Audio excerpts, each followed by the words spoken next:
उन्नाव में अनुसूचित जाति की किशोरी से सामूहिक दुष्कर्म का मामला सामने आया है। नमस्कार, मैं अभिषेक विश्वकर्मा, आप सभी का हमारे यूट्यूब चैनल पर स्वागत है। मैं उम्मीद करता हूं कि आप लोग सभी स्वस्थ होंगे। उन्नाव में सफ़ीपुर कोतवाली थाना क्षेत्र के अंतर्गत एक गांव आता है, जहां पर अनुसूचित जाति के किशोरी की मां तहरीर देती है कि 14 दिसंबर की उसकी जेठानी की बेटी की बारात आई थी, जहां पर 14 दिसंबर को उसकी जेठानी की बेटी की बारात आई थी, जहां पर सभी जो परिजन थे, परिवार वाले थे, शादी के समारोह में व्यस्त थे।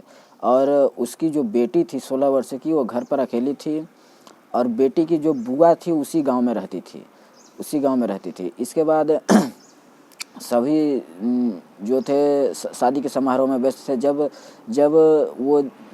जेठानी की बेटी का जो जयमाला का रस्म होता है वो पूरा होने के बाद जब परिजन जो है घर आते हैं, तो अपनी 16 वर्ष की बेटी जो थी अकेली घर पे नहीं मिलती है।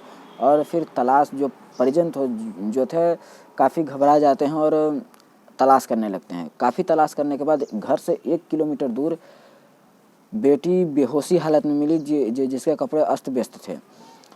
और जब परिजन 16 वर्ष की बेटी को अपने घर पर ले आते हैं, तो बेटी जब होश में आती है तो जो बताती है उसको सुनकर जो है कि परिजन जो थे, बेटी के जो परिजन थे, वो अवाक रह जाते हैं। दरअसल बात थी कि जब बच्ची बताती है कि जब आप लोग शादी के समारोह में गए थे, फिर भी शादी के समारोह में जब गए थे तो करीब 7 बजे शाम, करीब 7 बजे मैं नमकीन लेने दुकान पे गई थी।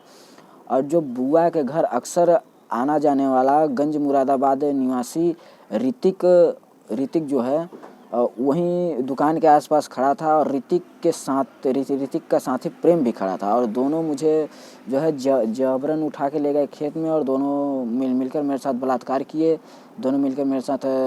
किए। और इसको जिससे मैं फिर पता जिससे मैं बेहोश हो जाती हूँ, बच्ची बताती है अपने बयान में कि बच्ची बेहोश हो जाती है।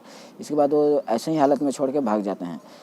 और जो परिजन जो थे, इतने में तो आग बबूला हो जाते हैं और चिंतित होने लगते हैं कि आखिर बुआ के घर पे आने वाला व्यक्ति ऐसे कैसे कर सकता है। जब फिर 15 तारीख सुबह होती है, 15 दिसंबर की बात है। 15 दिसंबर को उस ऋतिक को गांव में फिर बेफिक्र घूमते हुए देखते हैं, तो जो परिजन जो थे, पीड़िता के परिजन जो थे, अवाक खो बैठते हैं,